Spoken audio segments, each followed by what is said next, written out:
కోట గారు, మీ హయాంలో డైరెక్టర్స్ సంవత్సరానికి 5-6 సినిమాల నుంచి 11 సినిమాలు చేసిన డైరెక్టర్స్ కూడా ఉన్నారు.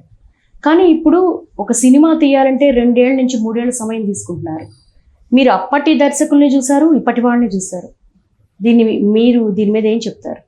అప్పుడు సినిమా వాళ్ళు సినిమా తీసేవారండి. ఇప్పుడు సినిమా వాళ్ళు సర్కస్ తీస్తున్నారు. పేద సాంగ్ కూడా డ్యాన్సులు పెడతారు. అది ఆ సందర్భం ఉండదు. ఆ సందర్భం ఈ సర్కస్ చూడలేక జమినీ సర్కస్ కూడా మూసేశారు. మన ఫుడ్ పోయిందని అందరూ మీ మీద ఫైట్ చేయడానికి వస్తారేమో, మా సినిమాలు సర్కస్ అంటున్నారు. ఏదారండి ఎన్నిసార్లు మాట అలా తెలీదు. ఈ మధ్యకాలంలో మీరు చాలా స్ట్రైట్ ఫార్వర్డ్ అవ్వడం వల్ల ఏమైనా కాంప్లికేషన్స్ వస్తున్నాయా, కాంట్రవర్సీ అవుతున్నాయి? ఏమండి, నేను మాట్లాడేది నిజంగా అయితే వాళ్ళు ఎందుకు కోరుకుంటారు? మీరు అన్నట్టుగా ఏదో ఒకటి వచ్చేదే కదా. ఆయన ఉన్నమాట మొహం మీద మాట్లాడు, చాట్ ఏం మాట్లాడంట.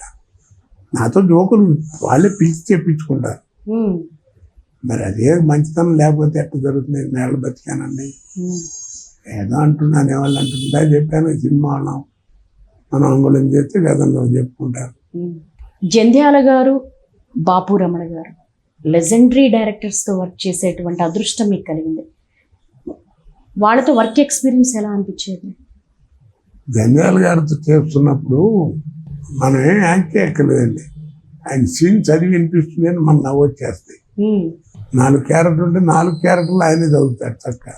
4 మాడ్యులేషన్లో ఆయన చెప్పినట్టు మనం చేస్తే చాలు. అంత గొప్ప డైరెక్టర్. బాపు గారు ఏమిటంటే చెప్పడం.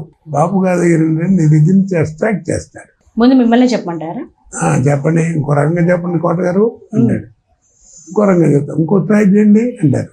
అది మధ్యలో చెప్పారే అది చెప్పండి బాగుంటుంది అంటాడు. అది ఆయన తత్వం. ఆయన ఏంటంటే వాడు నటులు ఒక మాయరోగం ఉందని నటుల దగ్గర, నాకు తెలియదు మీరు చెప్పండి అంటారు. మనం చెప్పామనుకోండి మమ్మల్ని ఇమిటేట్ చేస్తారు.